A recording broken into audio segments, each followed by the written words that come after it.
know where the treats at. Is this the passing of the torch, right? Is this what this signifies? It comes down to that front office and what they feel is most important. The champ is here. We've touched down from a higher plane. Why you landed here? We always look forward to that week because it was always intense. You know that we ain't coming back. We about to. The man, the myth, the legend, Dante Hall. My favorite player growing up was Dante Hall. I love you guys in the show, but Dante was my guy. Get to dashing because you done on the warfield.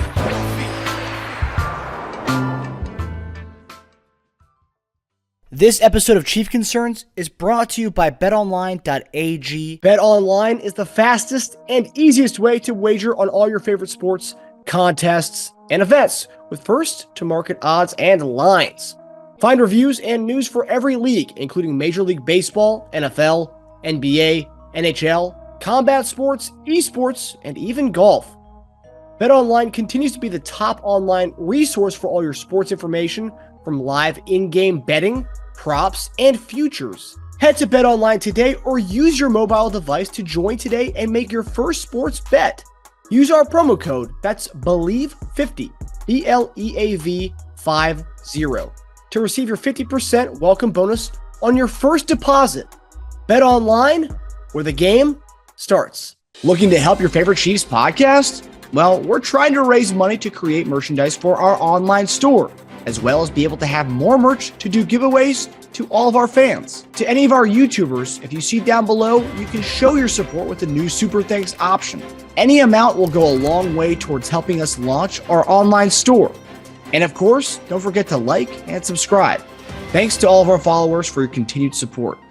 Enjoy the episode. Hey guys, welcome back to another episode of Chief Concerns. I'm Marcus Dash. I'm here with our resident tight end and our guy, Jason Dunn. JD, how you doing, buddy?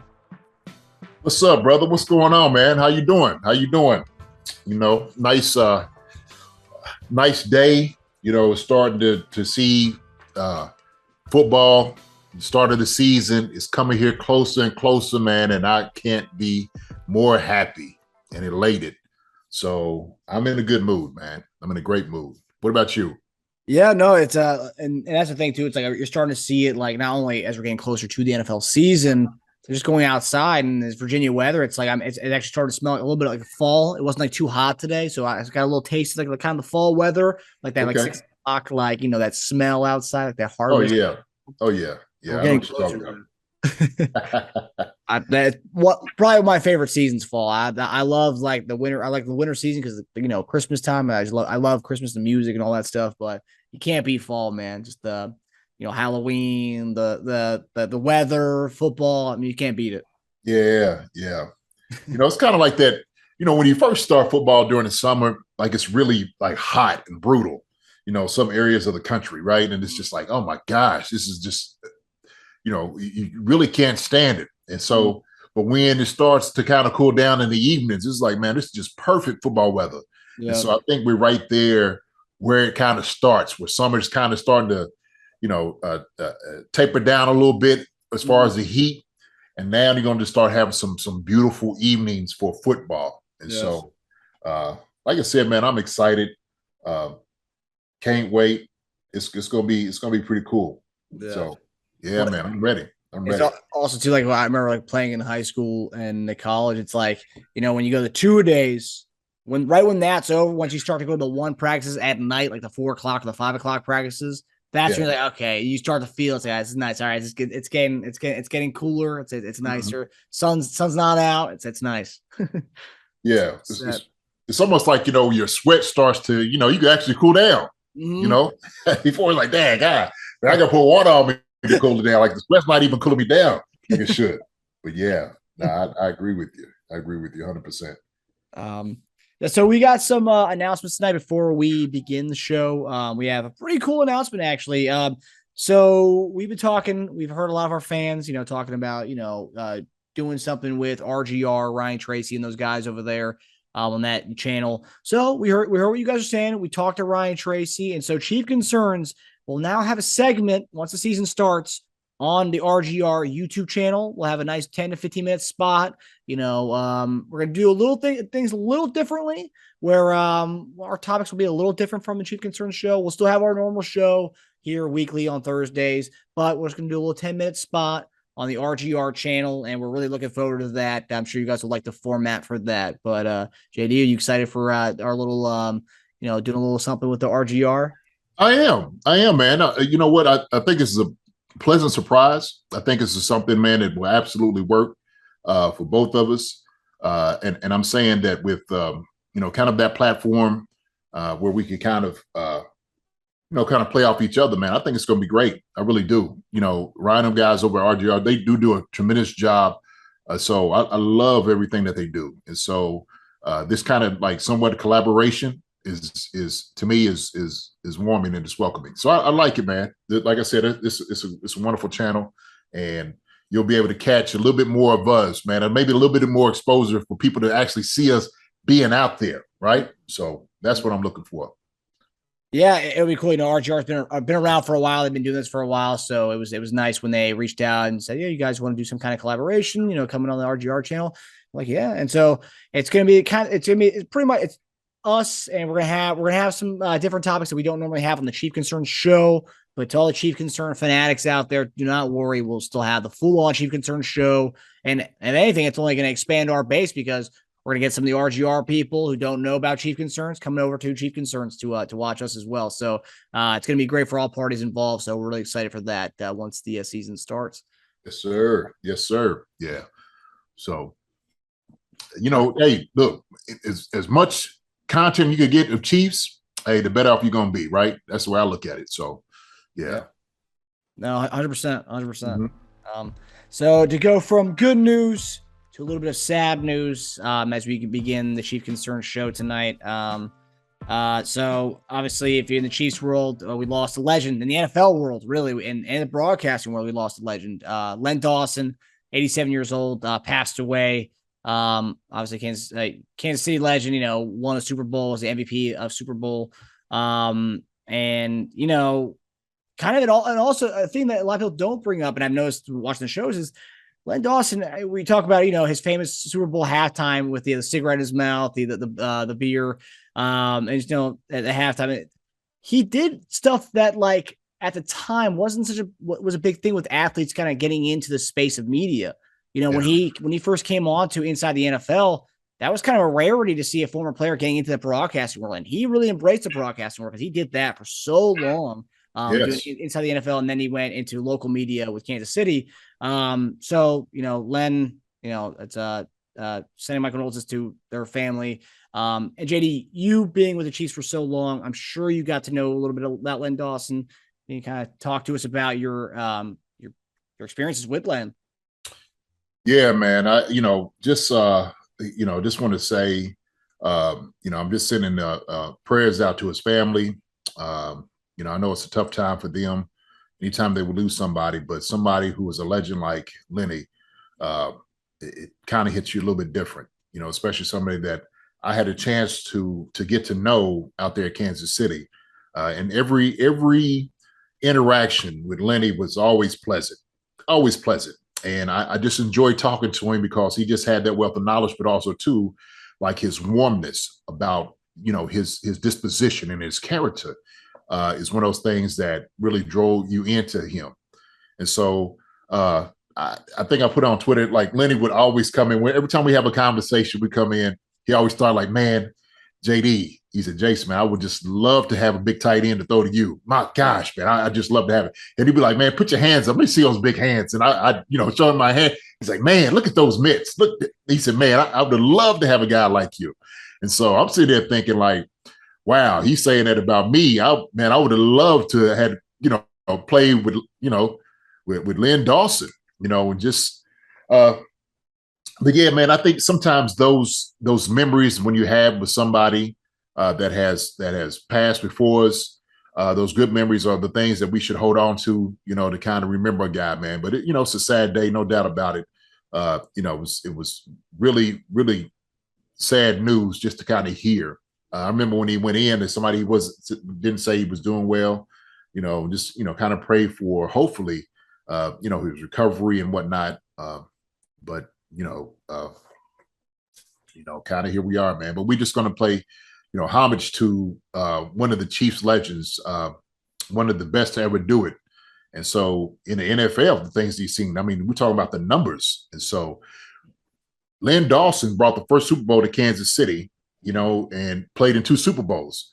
And I mean, that's a big deal. That's a huge deal, because, at the time when, all the thing was making a transition into the NFL to make it to what it is, you could say like that he was part of like that whole structure of putting this thing together. And so for what he did for TV, and I think sometimes when people kind of forget, like, where he started, it's almost like sometimes when, maybe the younger generation will see these announcers on there, they don't really know what they actually accomplished, as opposed to them being on TV like, well, yeah, I know this guy from TV. He does, sports channel, stuff like that. I said, no, but do you know who this guy is? Do you know his career? And so, like, Lenny was that guy. He was the guy that had that real soothing, calming voice. And every time he spoke, I would always hear like that, inside the NFL, like that voice of, that you would hear on TV. And so it's almost like one of the doctors giving you like a soothing voice. You want a doctor you want to hear from, right? That was kind of like Lenny had. There was that comforting, sultry voice and feeling that he had about him, man. So he's going to be sorely missed, from his teammates. And I was just thinking about that, just teammates that played with him, the people that knew him. It's going to be a space that's gone, man, but we're going to hold him up, forever. So here's to you, Len Dawson, Chiefs legend, friend, and guy that wanted a big guy to throw to like me, man. I love Lenny tremendously. So, and that's the thing too. It's like, a lot of times, you see, and like, he played the first first Super Bowl ever. Him and Hank Strand versus Bart Starr and Lombardi. That's a big deal. And the fact that, like, the fact that we see so many players now getting involved, and look at the podcasting world. I mean, that started somewhere, right? Absolutely. Guys like Len Dawson, when he left the football, he went to broadcasting. He spoke what players see on a big screen. So like that's a huge deal. He meant a lot to the sport. Yeah, and not just to get in there and do it, but like doing it well for a long time. Yeah. That's the thing about it. So, yeah, man, when you have one of those guys who are like the trailblazers, yeah, you got to celebrate that too, man, for sure. So yeah, man, our thoughts and prayers amount out for the Dawson family and everybody, the Chiefs organization, and everybody that had a chance, an opportunity to meet this wonderful man. Yeah, he's going to be missed. Mm-hmm.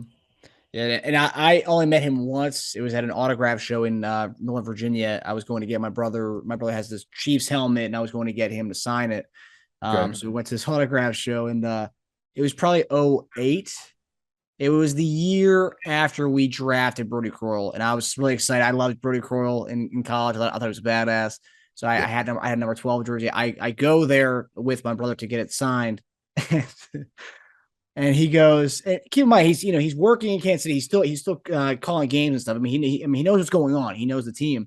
Yeah. And he goes, whose number is that? Who is that jersey? And I'm like, it's Brodie Croyle.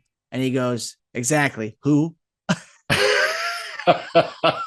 Did he? Yeah. Yeah. And I'm like, I guess I didn't understand he was being sarcastic. I was yeah.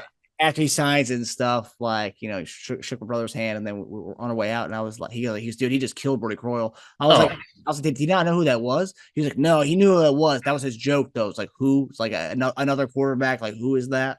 Right. Come on. We wanted this number like that. Like, hey, he was a bad boy, so he let him know, like, hey, listen, this is here, numero uno, guy. So. And I didn't have a number 16 Len Dawson jersey. I was excited about Brodie Croyle. I was like, I think Brodie Croyle's gonna be something big for us. I was like, I put it on, and I went there, and like he dogged the jersey. Oh, that's pretty good. That's pretty good. yeah, sending our condolences out to the family and the whole NFL community, the whole NFL world. Absolutely. that's a big loss. Yeah. But Hall of Famer, man, Hall of Famer. I mean, this man.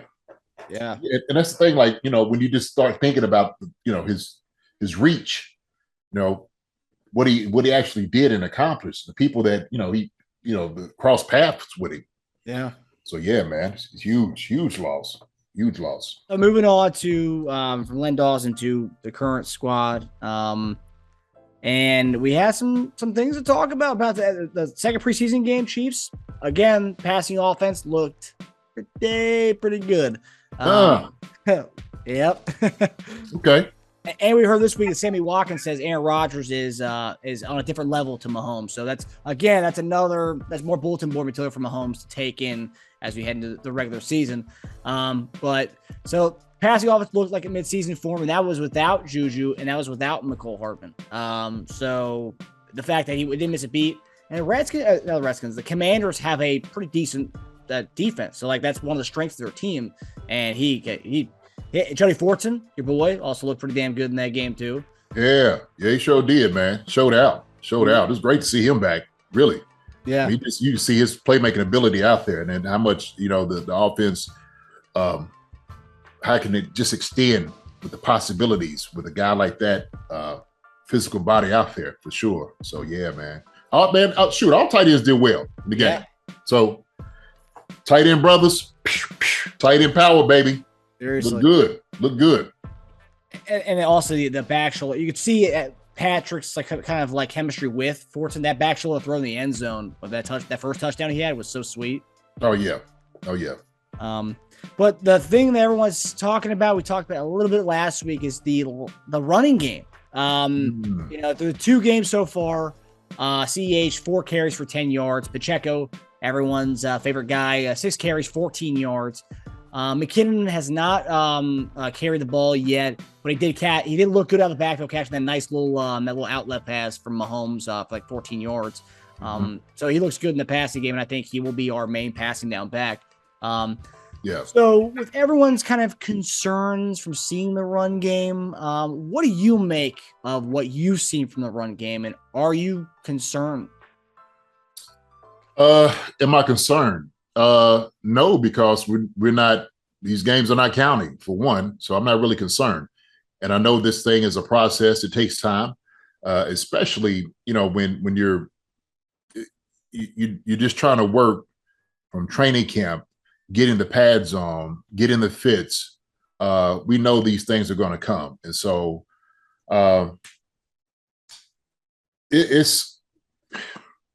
not really concerned about it because I know these guys are going to get it right. I trust the guys that's up in the front to get everything right. I mean, we got a good crew of guys, man, up there that, like I said, we call them one of the best linemen, O-line in the NFL, and they are, no doubt about it. So they're going to be working on it. What do I see as a problem? One thing I do see, maybe not necessarily concerned, but the issue I'll talk about and address is primarily when you're from, especially like during training camp, preseason, you're trying to establish your offense for what it is. You're trying to define what it is you're going to do offensively. And we know that the Chiefs are one of the teams that, we're going to throw the ball around. And so sometimes what ends up happening is, the linemen are working so much on pass protection that they may not be coming off the football as much, right? And so that could be possible, part of the thing, because, when you're sitting back on your heels, we know now that you're not really, you ain't got all your cleats in the ground coming off the football. And so that may be an issue. Another thing is also too is, we do a lot of RPOs. So I think one of the things they brought out was Pacheco, the play that he ran, and everybody was kind of talking about and diagramming and saying, here's the issue about him reading, was an RPO play. And so what happens sometimes with the RPO is it's run pass option. And so what you do is you make a count out of the box about what it is that you're going to do with the football. Okay. You got a certain count in the box is going to determine if you're going to run the ball or you're going to pass the ball. And it's all based off the quarterback. The linemen don't know that. They block the scheme in itself. That's what happens. And the wide receivers, they run the routes. What sometimes can happen with the RPO is kind of the same thing with, I said, when it's in the passing game. It's supposed to be run first that you're thinking of in the fits. But what you end up doing is you end up sometimes catching the defender. That's what ends up happening. Because I know, the rules are different as far as like getting down the field because the ball's got to come out quick. RPOs, ball's out right now. That's not something that Patrick can wait. He's making a decision right at the line of scrimmage. The running back is knowing, hey, I'm running it. I think somebody had made a comment about Pacheco didn't know the ball was coming. Well, that's not true because when you were RPO, you expect the ball to come to you all the time. You got to run like the ball's coming to you all the time. And so based off the count, what you're seeing, you got to go full speed. The problem, I think the problem is, and I said this, is Pacheco just needs to kind of slow down. He needs to trust the O-line and the blocking scheme for what it is. And so he's going to be able to have the power, but he's got to work on his vision and his patience. And I said that, kind of on Twitter and kind of addressed it. And guess what? A couple of days later, EB said the exact same thing. And I'm like, of course. That's pretty much kind of what it is. Because we know this, look, the kid can run. He's got power. He's going to be able to put his head down, and he is without a doubt a physical guy. He's a physical runner, something that I say the Chiefs need. The thing is, when you have that physical ability about you and you feel like everything is a nail and you're a hammer, then you're going to treat the problem as such. But I think now he has to just trust the plays to develop in front of him, trust the blocking scheme, know exactly what everybody's doing in front of you, and kind of reading the defense. And so I think that's some of the issues, of course, with the blocking, maybe the RPO, but also too, as far as the running back, him having the patience of being what it needs to be in the NFL, right? And so it's a learning process, man. It's going to take him some time. He just got in the league. It's not college. It's not Rutgers. So it's a whole different animal up here in the NFL. Like I said, you got linebackers who's going to be able to fill that hole. Sometimes we sit there and we see, it looks like a big lane. But shoot, if you got a linebacker who's running a 4-4, he's going to fill that lane and he's ready to light him up. And so it may not necessarily look as open as it should, but also too, it's part of trusting the offense scheme because it's like, well, it's going to be there, right? Like the hole's going to breathe. And so when you hear, and if you go to the segment of listening to Priest about what he did, Priest studied and he went through exactly what he was going to do in a game. And it takes time. It takes preparation. It takes a little bit more than just, hey, this is where the ball is going to go. No, you got to think about your adjustments right there on the fly. I mean, it's got to happen right now because everything's in split second. It's got to be second nature. And that vision is something that you can develop. It's the same thing. You can develop these things. So I know I'm kind of it's a lot talking about it, but there's a lot to it. It's just not that easy just to say, hey, you know what? I could get a football on the back, get a handoff. Here's the hole, and let me go. Yeah. Well, if the tight end gets caught in the hole, which would end up happening, I don't know if everybody's seen that, but the tight end kind of got hit, kind of got blasted. So now Pacheco has got to make that move immediately when he knows it's not there. And so guy like that takes time. I think, to be honest with you, I seen CEH had positive yards in some of the things that he was running. Like I said, some of the fits need to be a little bit more cleaner coming off the football, and those guys will get there eventually. So do you think, and this is something that I mentioned on, I don't know if I mentioned on our show, but I was on the Spoken podcast 2 weeks ago, and I just watched the Texas Tech game where Mahomes played, and they didn't run obviously Texas Tech, they don't really run the ball at all. Right. They use the quick game as their substitute for the running game. And I know it's preseason, but we had 2 drives, right? And we saw mostly CEH in that first drive and a little bit of McKinnon, and then Pacheco came in the second drive. Yeah. And CH had 2 carries within the 2 drives that he was in. I believe Pacheco had 4 carries. So that's 6 carries between the 2 running backs. Yeah. It was a lot of passing. A lot of passing. Do you think that without Tyreek Hill this year, do you think we're going to start to see more of this, that air raid style where we're throwing the ball for short, quick gain instead of running the ball? I mean, I know it's too small sample size, 2 games. We're not running the ball often. Maybe we're just trying to see how it looks in the passing game. But would you be surprised if we kind of went to that kind of style in a way? This is kind of what the Chiefs do. I think what you have to incorporate more is the running game, right? I think you had to be able to run the football because running the football will open up the pass. Mm-hmm. And so sometimes when you throw the football, it's the same thing. I don't care if you have Tyreek Hill. If you're throwing the ball 40, 50 times a game, it's going to be a passing defense. Mm. And so this is what defensive coordinators do a great job of in the NFL, is like trying to see what your tendencies are. And we're going to make sure that we're doing everything within our power to stop that. And so they'll disguise particular things. They may make a count to make it seem like we're going to do this. They do something else.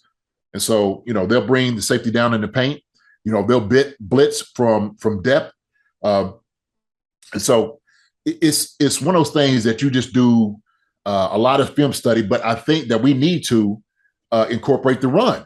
And so once you establish the run, it will definitely open up the pass. But if you come out slinging the ball, which we have a lot of receivers, we know Patrick going to be able to get the ball to guys. We know that. And so I don't think that's the issue in itself. The issue will be if we're not able to run the football effectively. Right.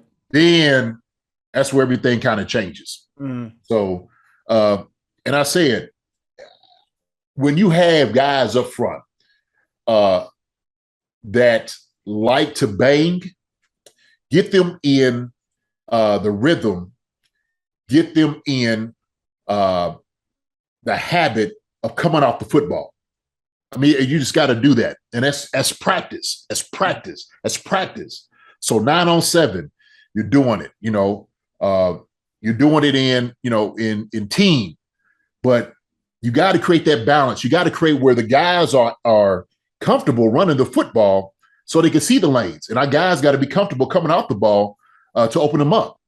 And so right now, where everything is kind of tight and the offense is more predicated on passing the football, lanes may not be that open, right? Mm-hmm. And so you may be expecting pass, and all of a sudden we do a run, right? But what ended up happening, the lineman, like I said, may not be coming off the football like you want them to. Right. Yeah.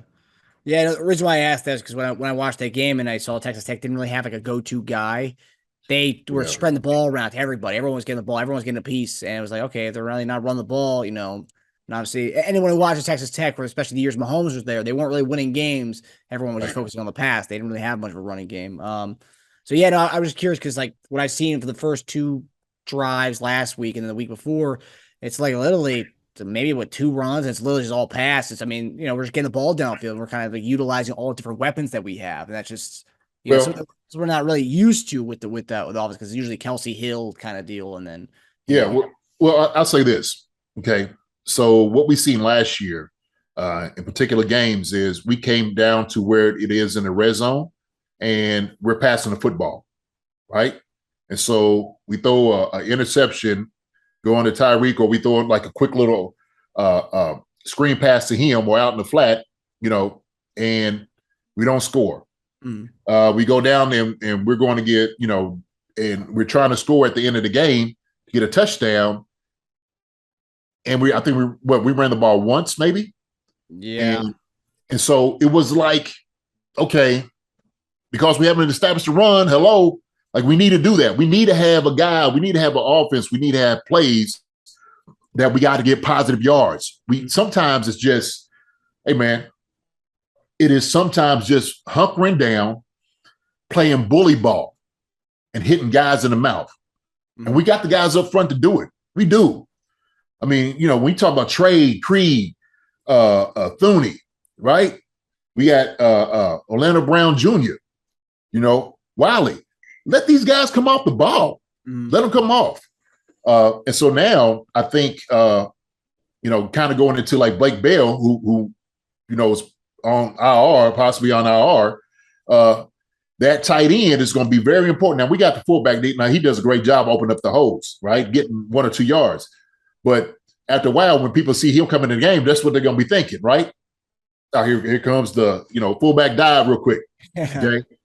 or the cross counter with him. So, hey, it's you got to get good at particular things so you're not predictable. Yeah, offense. Do you? Because and obviously we talk about certain players get certain slander. We obviously talked about like the Josh Gordon slander, and then the CH also gets slander too. First round pick, people think he's a bust and all this stuff. And one thing people have said is, "Oh, he looks awful this preseason." I said four carries, 10 yards in the 2 games, small sample size. But do you think it's hard for a running back? I mean, I know a lot of NFL teams are starting to go to committee. You don't really have the bell cow running back anymore. Right. Most teams are starting the committee running back. I mean, it's tough for a guy to kind of get into any kind of rhythm when it's, when he's getting the ball 4 times in 2 games. Again, it's preseason, so we're taking that into context. You're 4 carries, 10 yards, and then Pacheco's spelling in. He's getting 6 carries for 14 yards. I mean, either guy can't really get into a rhythm. I mean, is that tough too for a running back? Oh yeah, it's extremely tough. I mean, everybody wants the ball, and sometimes some running backs get better as they go. It's like the more that you feed them, right? Mm-hmm. And so he wants to be able to get the ball tote. Maybe one time he hit 2 yards. The next time he might hit him over the head for 8 or 16. But the thing is, if you're sitting over here and you're switching guys on series, then it's like, well, shoot, now I'm getting cold. Then I got to warm myself back up again. And so if a guy is hitting, like last year, we seen Jared McKinnon was hitting, during the playoffs, and then all of a sudden we take him out and the CH comes in, and it was like, you're trying to do this mix and this balance of maybe trying to keep both guys happy. Mm-hmm. And look, if a guy's winning, you got to play him. You got to let him run. Yeah, I mean, that's how it works. That's how it works. So, yeah, man, it's difficult. It's almost liking it to, after I'm thinking about this, like the Olympic track team. And so sometimes when you see the relay races, you'll see some, certain personnel on there who's running the race. Mm. So they might not use that same personnel all the time, but it's like, hey, look, we know this is a winning formula of having these few guys in here, or whoever may be the personnel who has the best shot of winning, the gold. And so it's the same thing kind of in football. If you're going to do that, you make sure you got to have your, like you said, your main runners running, but you make sure you feed that guy. CEH, you got to feed him. Mm. I think it's unfair. He had 4 carries for 10 yards. You can't judge him on that. You can't judge him on that. There's a lot of things you got to be able to judge in that, right? Look at the whole offense, like the offensive line. How are the fits looking? All the wide receivers blocking. What are they doing? All this is preseason. So you're going to be able to get these things, kind of in order before the first game. And the thing is, if you don't, you're going to get hit in your mouth, and you got to learn from it. So I think the guys are learning from it. I think it's one of these things that's going to be emphasized within these next couple of weeks, and they'll be ready for Arizona. Yeah, no, 100% agree. And I think we talked about in the show that I think CH some of his best games have come when he has 25 or more carries. His first game against Houston, and I believe there's the game against the Tuesday night game against Buffalo during 2020. So, some of his best games have come with 25 plus carries. So I don't know. There is something to that, feeding the guy. Yeah, man. Yeah, it's just, like I said, with this offense, it's tough with this pace that you do, because if certain things working, he's like, okay, we're going to let it work. I mean, we got, the best arm in the league. Yeah. So tough. And I do like I know people are going to start to notice that the Michael Burton handoffs for the third and shorts, the fourth and shorts, but 2 preseason games, two conversions right there on the 3rd and 1s. Yeah. Hey, like I said, but there, you could go to that pony every once in a while, and then all of a sudden it's like, here comes Burton. Yeah. Well, if it works, and here it's what happens. So we know he comes in, he gets 2 first downs off of that. Now play action off of it, right? Because he has been successful running the football. Mm-hmm. And you're like, oh, well, shoot, now it's open, because they're thinking run because Burton's in the game. Mm-hmm. So I think they try to do the run with the 12 personnel. We had, I think it was Noah Gray that wrapped around into the A gap to open it up. And so we'll see more of that. We'll see more of those guys and trusting guys to come on to get in there and make those blocks. Yeah. I mean, we're really, we talked about on the show before, we're really limited with those third and short plays because that QB sneaks out the window. We're never doing that ever again. Yeah, man. Yeah. There's certain things you can do. So, oh, man. It's funny. I when I was watching the Texas Tech game the other day, I saw it was a QB sneak with Pat. Pat used to work on the QB sneak. It didn't look great. I know it was college, Pat, but like it didn't look pretty. I'll actually send it to you. It can use some work on it. Yeah, the thing is, man, it just makes it where you don't want to try because he got hurt the one time. It's like, man, look, we can't do that, man. Look, this is everything is riding on this guy being okay, right? Yeah. Shoot. So we could talk about backups all day long, but that 15 ain't in there. Mm-hmm. It's a whole different offense. But it was just a freak injury though. So it's like the fact that we're never going to do it ever again. I mean, the first time we do, we're going to surprise some people because we haven't done it since that play. So it's like, I mean, gosh, it was a freak accident. It's crazy. I know it, man. Hey, I get it though. I get it. Same here. Yeah. Okay, so moving on to our next topic. So one of the biggest standouts so far this preseason is our guy, you know, as we can flash back to the week 2 weeks before the draft where JD said Karlaftis was our guy. Nostradamus called it and we got him. So George the Animal Karlaftis, who threw 2 games in preseason so far. I know preseason, but 31 pass rushing snaps and 5 pressures and 2 sacks in the 31 pass rushing snaps. So my question here is with Carlos Dunlap dealing with an injury to his Achilles, a swollen Achilles is what he's dealing with, according to Andy Reid yesterday. Do you think George has shown he's ready to make an impact from day one, on week 1, opposite Frank Clark when we go to when we go to Arizona against the Cardinals? Oh yeah, without a doubt. I mean, that's the reason we drafted him. That's why we brought him in. And he was one of the guys, like I said, this is a guy that we should get in the first round. This should be our pick. And I'm in the whole, oh, no way. He didn't have any bend. He don't have any flexibility. He don't have this and have that. I said, man, look, what we need and what we haven't had is a no-quit, high-energy guy who's going to be able to get sacks, who's going to run guys down, who has no give any whatsoever. And so we're seeing that. We're seeing the fruits of what George the Animal Karlaftis gives him, right? Or Furious George, I think Twitter wants to call him. You know, he's going to have about 3 or 4 nicknames. And the thing is, he's going to earn every single one of it.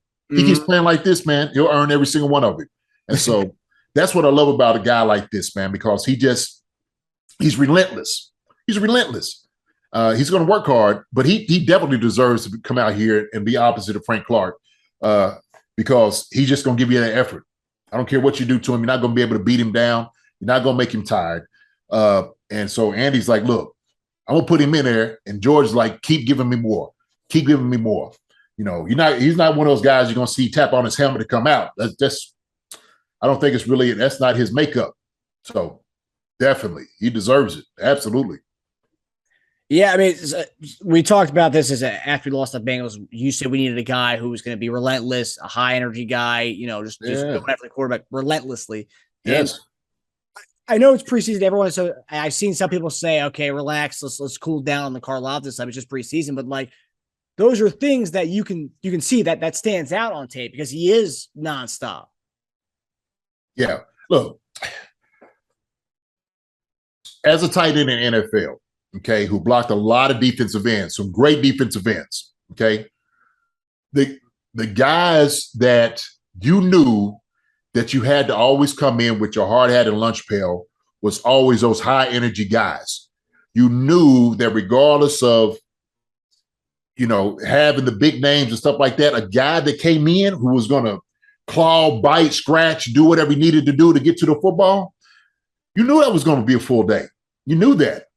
And so, you know, it's almost like when you see, you know, movies and they're beating a guy down and they're just like, man, stay down. Come on, man, stay down. And he just gets up, bloody. No, he just keeps coming, you know, and all of a sudden it's like you make the guy that who's supposed to be the one, you make him quit. But George has that about him. I mean, he's not, he's to me, he's gonna be a star. He's gonna be a guy that without a doubt the fans are gonna love, and he's gonna be here probably from years in and years out, man. Seriously. But just because people love a guy like that. And so I think it was a big difference. It was a big difference because the Bengals had a couple guys like that. The one dude that was, chasing Patrick around. And you could tell, man, after a while, a guy like that who has a high motor, it's difficult, man. Because you need a guy like that at the end of the game, for real. Yeah. And the Bengals have two of them, Hubbard and Hendrickson. Both guys come off the edge. Oh yeah. So we got one. Yeah. But I think somebody made a point. I think I seen her tweet. Kylie Manning, she was saying like, I think we need to bring in another defensive end. I'm just like, shoot, yes. Right. And I was like, we needed to do it during camp, right? Did we talk about that? Did we talk about bringing two defensive ends in and have them here? The same day we brought in Dunlap. We also brought in the dude from the USFL. We didn't sign him, but yeah. Hello. Yes. So Dunlap, man, having this Achilles injury.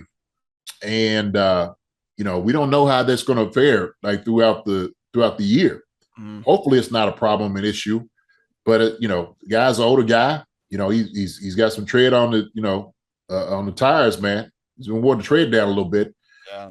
So if you have a guy who would come in and do something, without a doubt, I think that's the direction you need to go.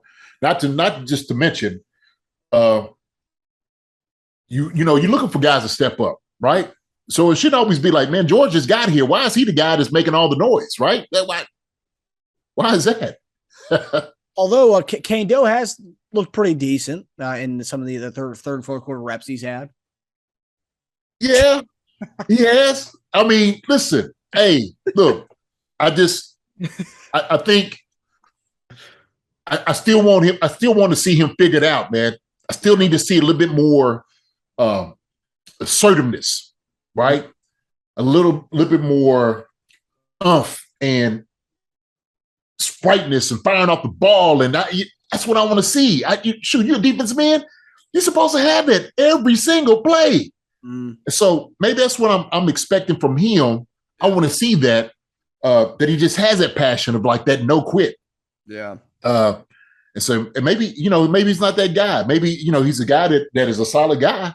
I'm looking for that being. I'm looking for the explosiveness. From Kando.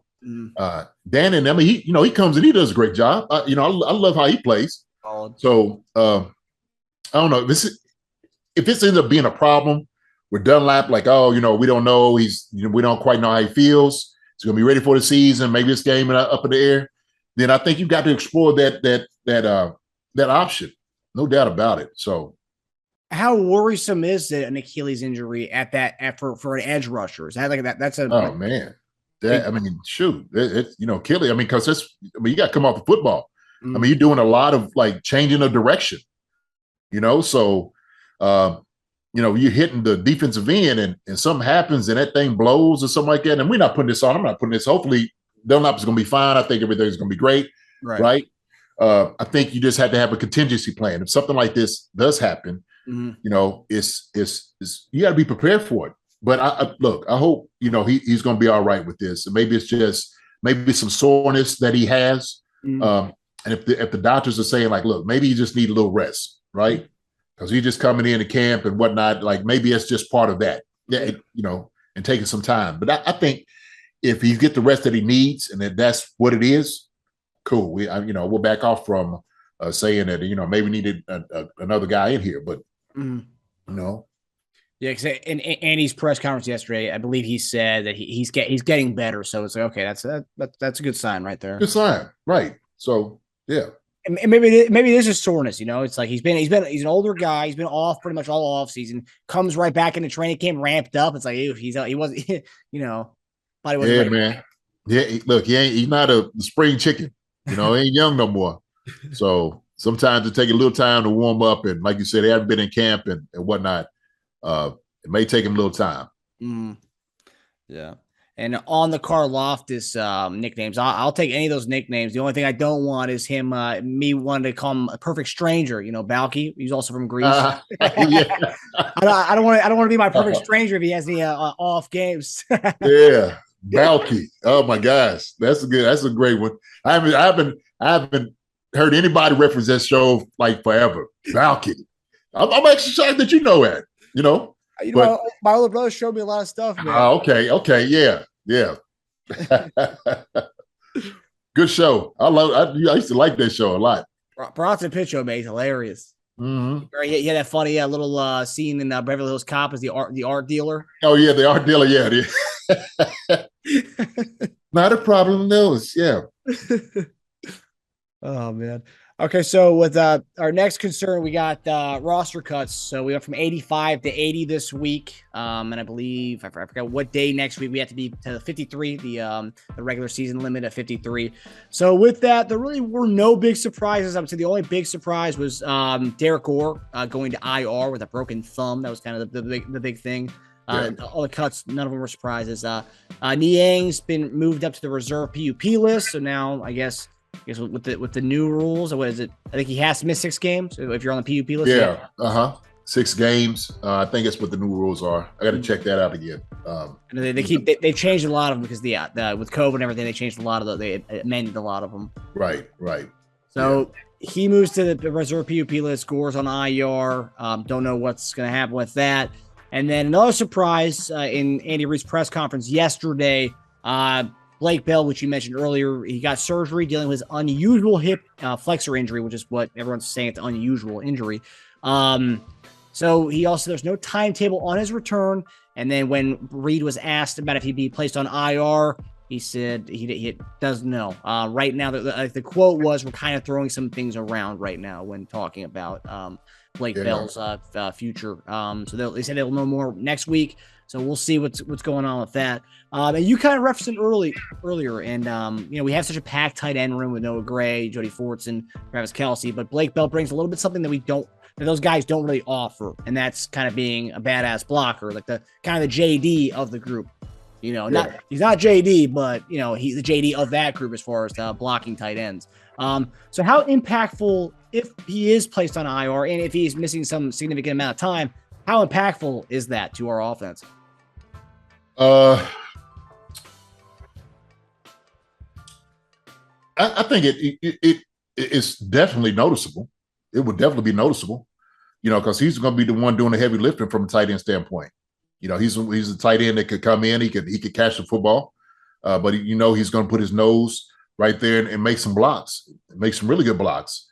And so I think maybe if you have where you're running, 12 or 13 personnel, you got to make sure those guys can hold up, block it. We know Travis is going to do a good job.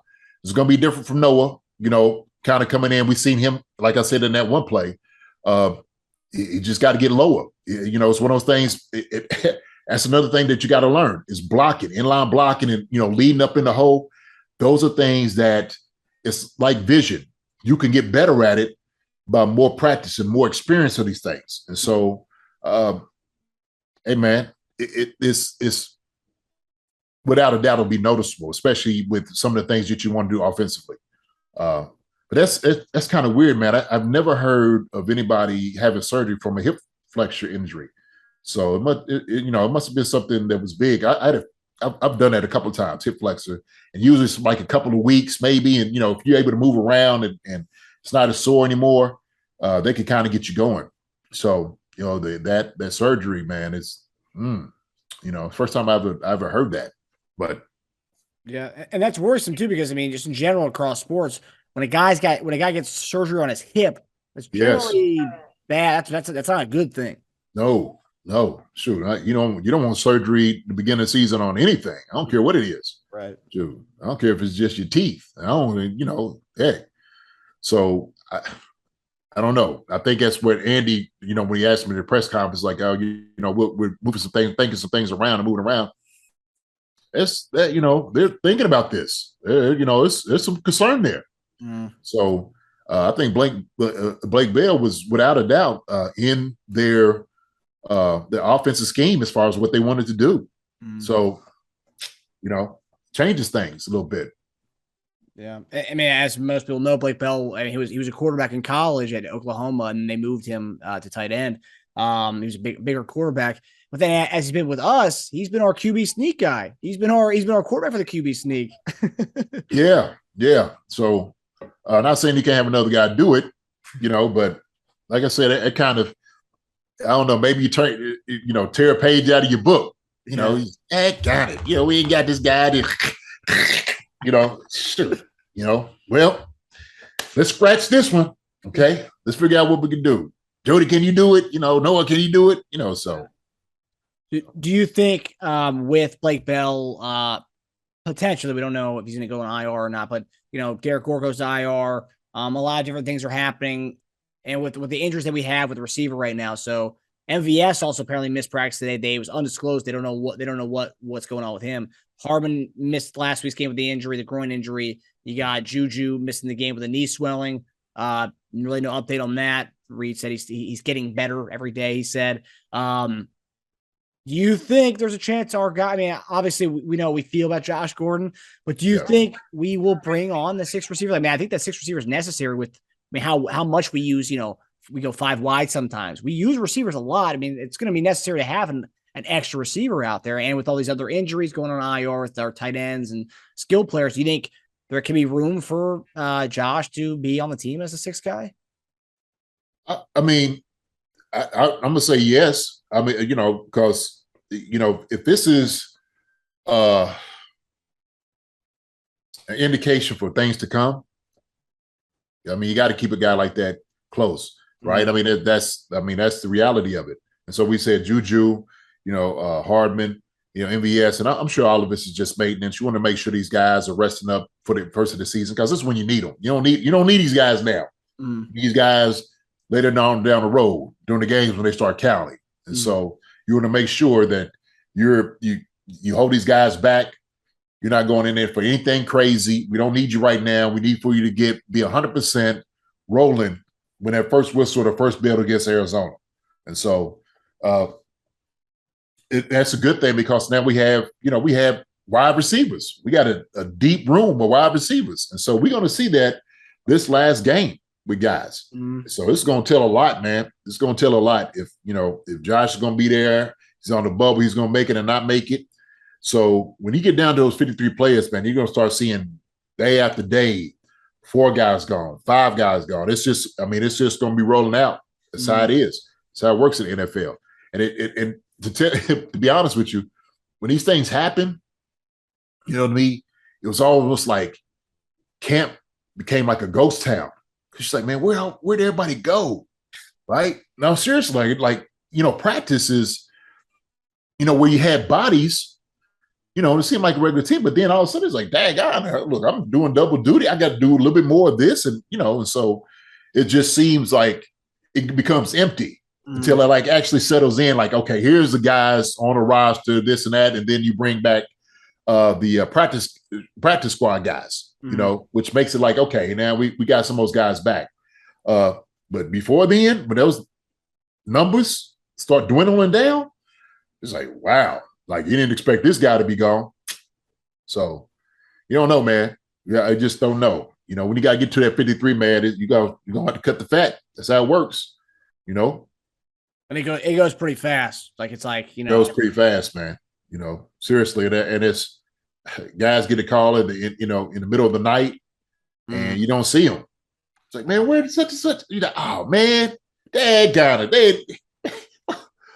Oh, Jeffrey didn't get to stick around. Dad got it. I like Jeffrey. I didn't even get his number. I got to make sure, get him a call, see where he's at, and check up in on him. Because, man, it's a brotherhood. That's what it is. And so you start, becoming friends with guys, and this is like kind of like one of the saddest times of, football is when you start seeing your friends and hey, man, they called me, man, and this I got to go, and it's like, dad, God, man, like I thought you was gonna make it, man, but yeah, it's tough. It's tough.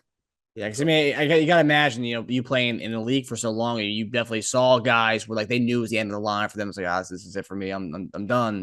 Like I'm not. I'm probably not gonna sign with another team. I'm probably done after this. And that's sad too, because you see a lot of these guys who are coming to realization that this is end of the line, and that's probably really sad. Yeah, well, guys that's probably been in cuts like 4 or 5 times, maybe, yes. But maybe if you're kind of young, you still got hope. Right. Like I said, you got other teams out there, and you hopefully get some good on film. Yeah. So that's the main thing why guys are pressing to make plays and doing well, because they have guys looking at you, have eyes on you. And so you're hoping that your performance will carry over to maybe being somewhere else. It just didn't work, with the current team that you're on, right? But like we say, one man's trash is another man's treasure. 100%. And so we have seen that for guys go from one place to another and do really well. Yep. So, but yeah, man, look, over the years, I've been lockers and guys been gone, man. I remember one time when I was in Philly, it seemed like we had somebody in there every week, a new guy.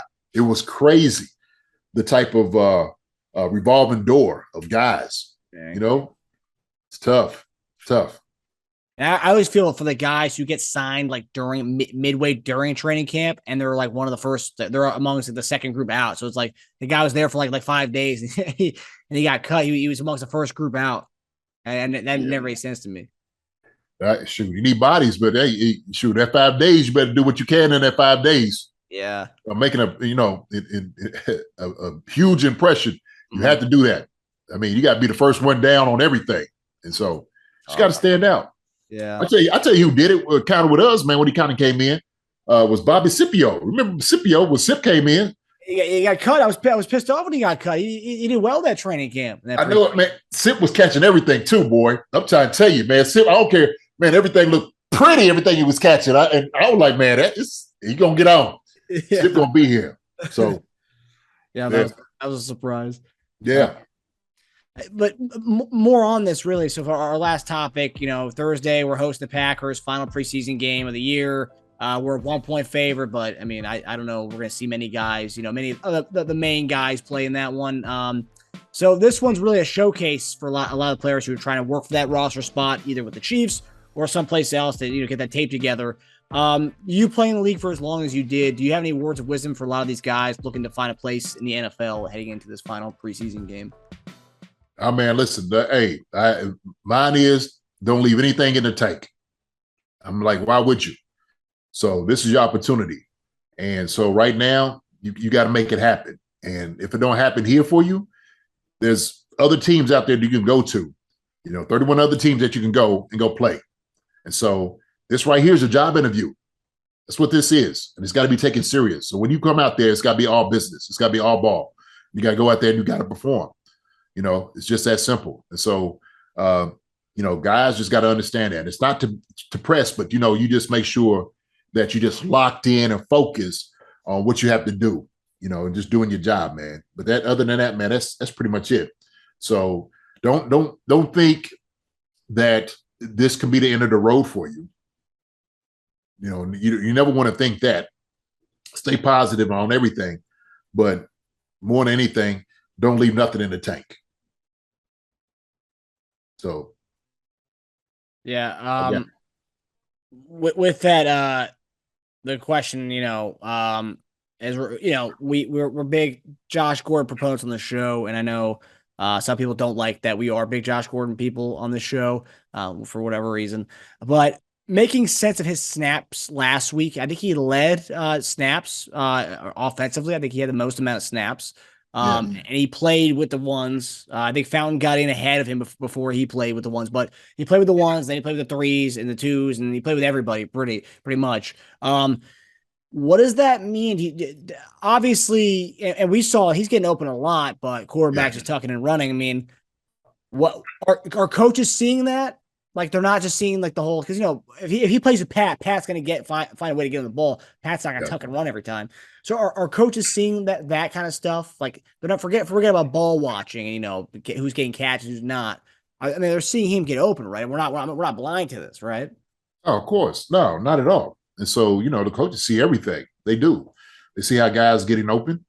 They see who he's going against, what his route looks like, what was the read by the quarterback. They'll talk about it. So all those things go into the decision making when you're thinking about a guy. Now, the thing is, what also is going into the decision is how is this guy is going to work in your scheme. That's the main thing. And I know some people talk about it. They talk. Dave Tubin is talking about, oh yeah, we need guys for special teams. That is true. You do need guys for. Still there? Looks like it's breaking up. Okay. Oh.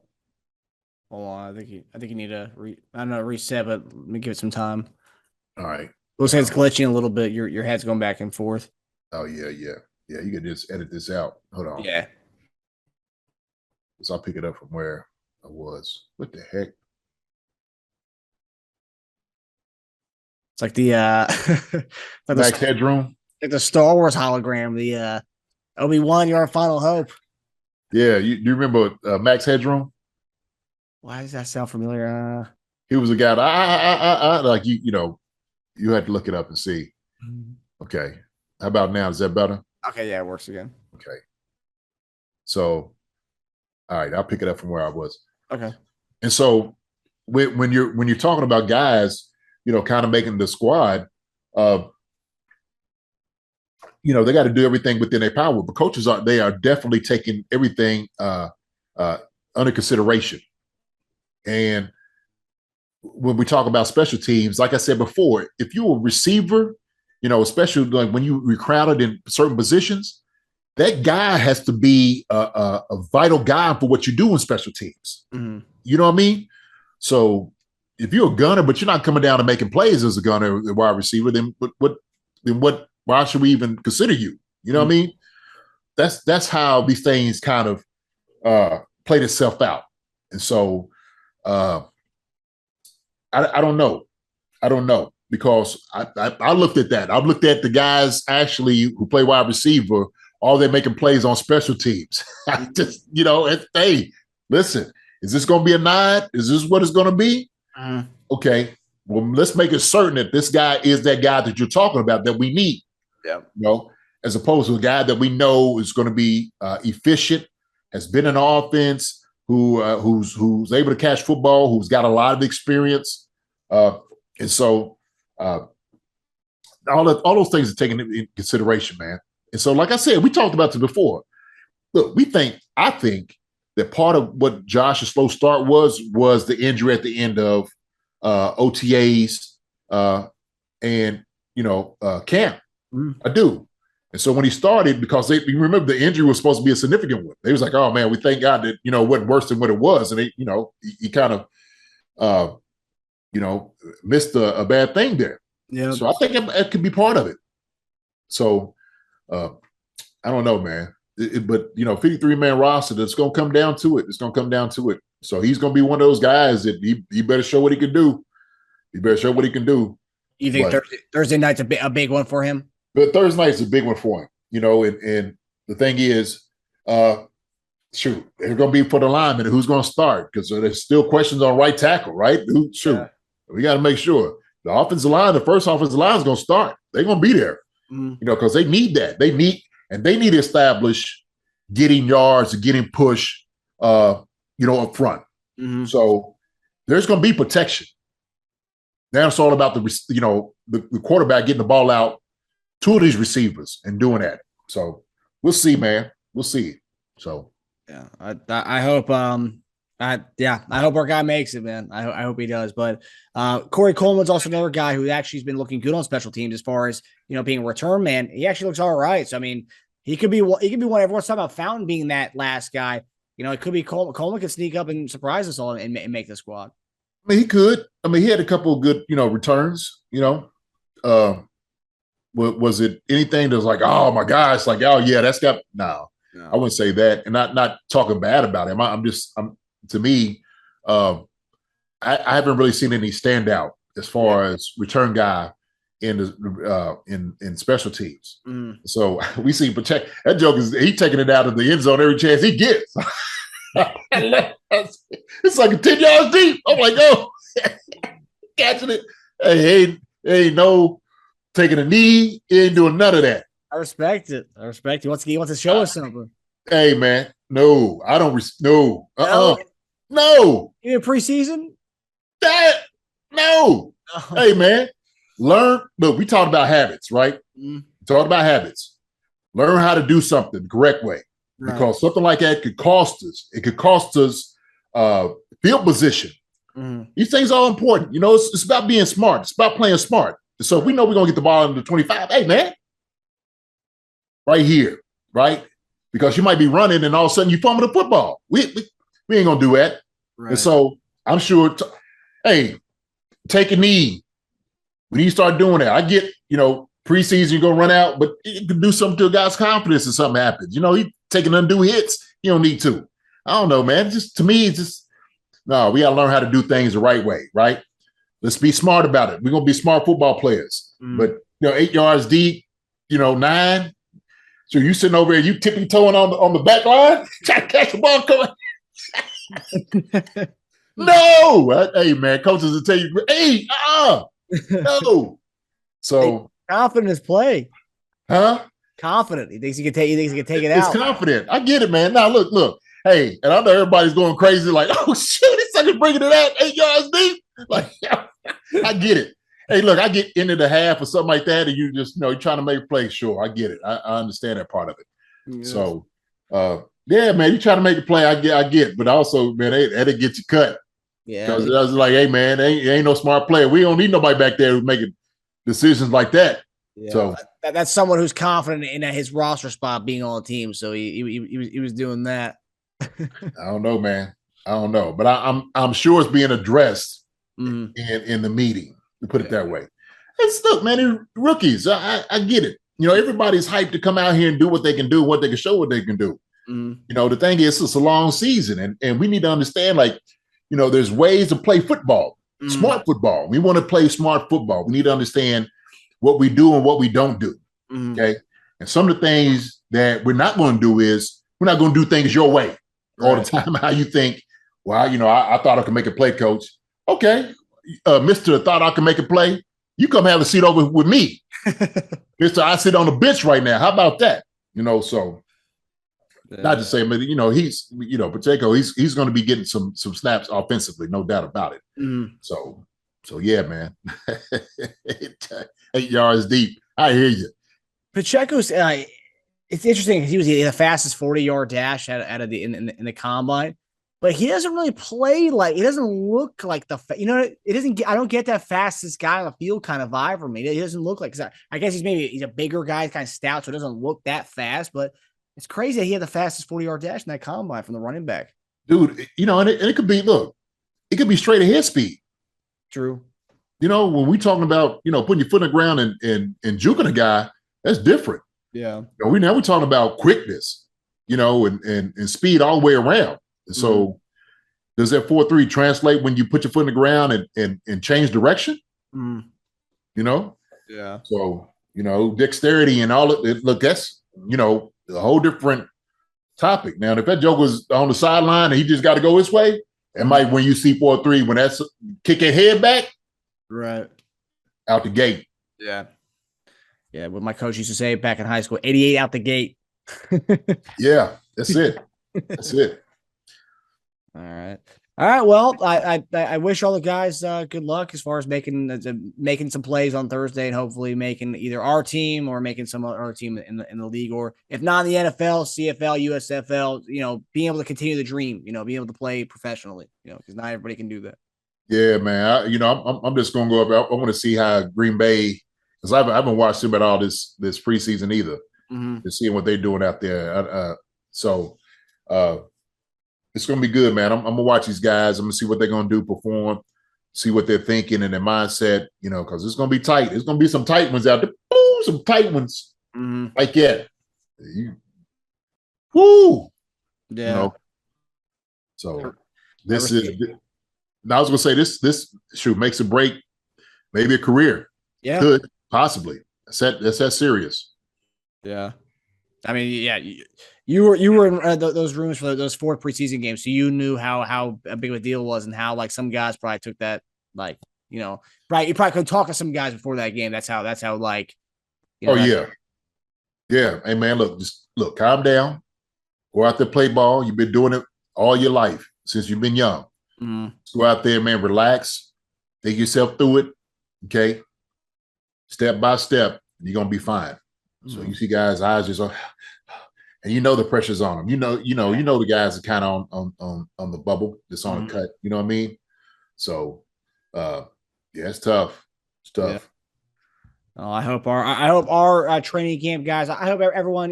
I trust our management, whoever the 53 that we choose. But I hope the guys that we had, Pal, Josh Gore, and I hope some of the guys we've personally rooted for on the show. I hope they do make the squad in some way, or if not our squad, somewhere place else. Absolutely. There's gonna be some shocks. I think somebody said they were showing like Jerry McGinnis said, there's gonna be some surprises. There's gonna be, because it'd be like, oh, really? Like, wow. Yeah. We got rid of that guy?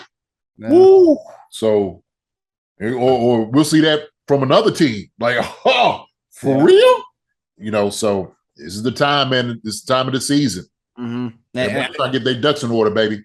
Yeah, and the Raiders, dropping Kenyon Drake this past week. That was a shock to a lot of everybody in the league. So yeah. Drake's been kind of a little banged up or hurt, man. He ain't been the guy of old, put it that way. So I think his injuries kind of caught up with him a little bit, as far as that, so.